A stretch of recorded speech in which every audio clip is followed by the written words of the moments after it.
Hello everyone, I am Ezekiel Bruni, writer, general tech nerd, and sometimes consultant, and today I'm here on behalf of VPN Mentor to talk about PrivateVPN. PrivateVPN, is it good? Is it worth your time? Is it worth your money?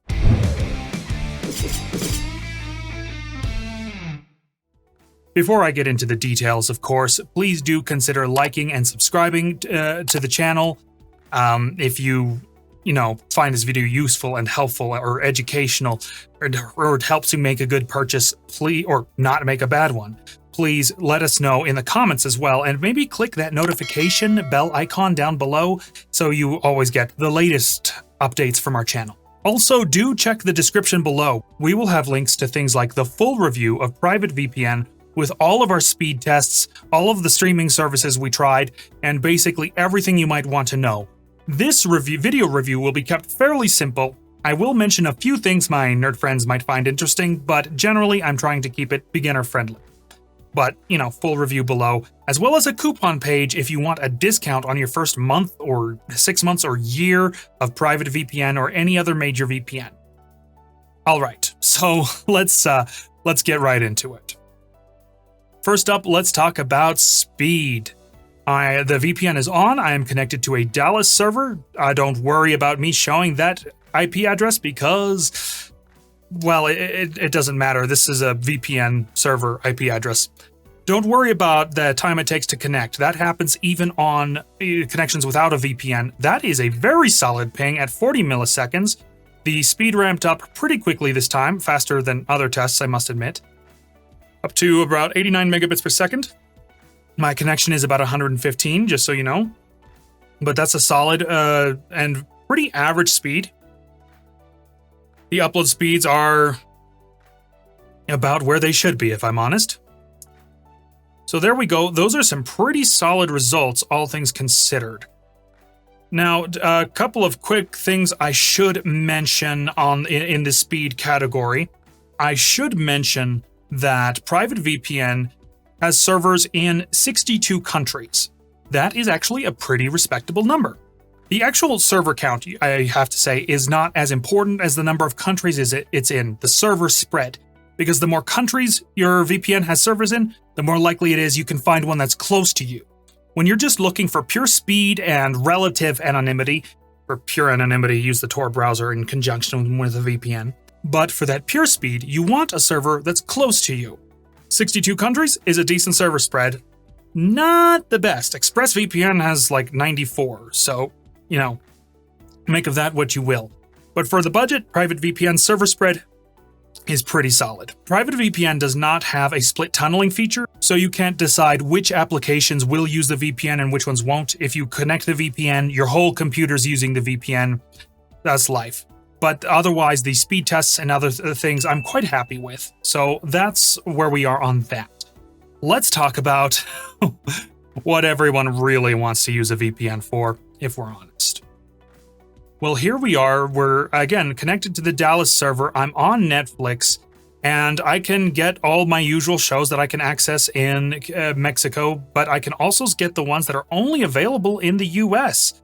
Let's just do a quick test. By the way, Inside Job is a fantastic show, definitely on the adult side, but there we go, it is working. And I'm just going to stop that before we have to deal with copyright stuff. Just saying.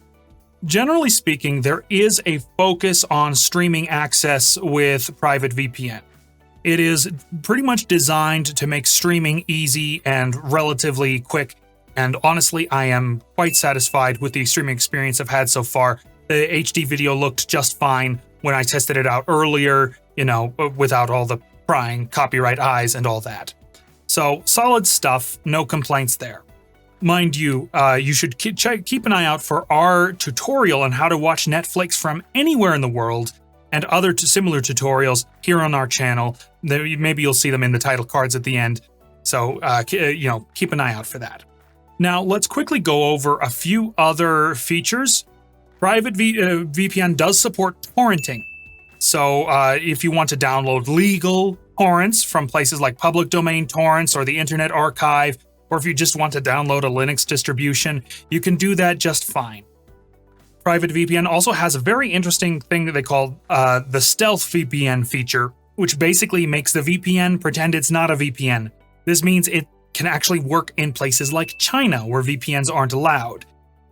There is no URL logging, so if somebody comes asking for your a private VPN for your information, they can't give it. They don't have any logs of what you've been doing online. And it does work with the Tor browser. So those are all some cool little security features. PrivateVPN has an advanced view, so you can, edit all the various settings and stuff you want to, which is good stuff. It supports Windows, Mac, iOS, Android, and Kodi Media Center. That's an odd one for me. It's comparatively rare to see a VPN support Kodi specifically. It also supports configuration on routers, so if you just want to add a VPN to your router entirely and have all your devices run on that, it's fine. It works just fine. It does support Linux, but does not provide a Linux app. If you want to use Linux, you have to configure everything manually. It's a little inconvenient, if I'm honest. Not an insurmountable problem, but certainly inconvenient.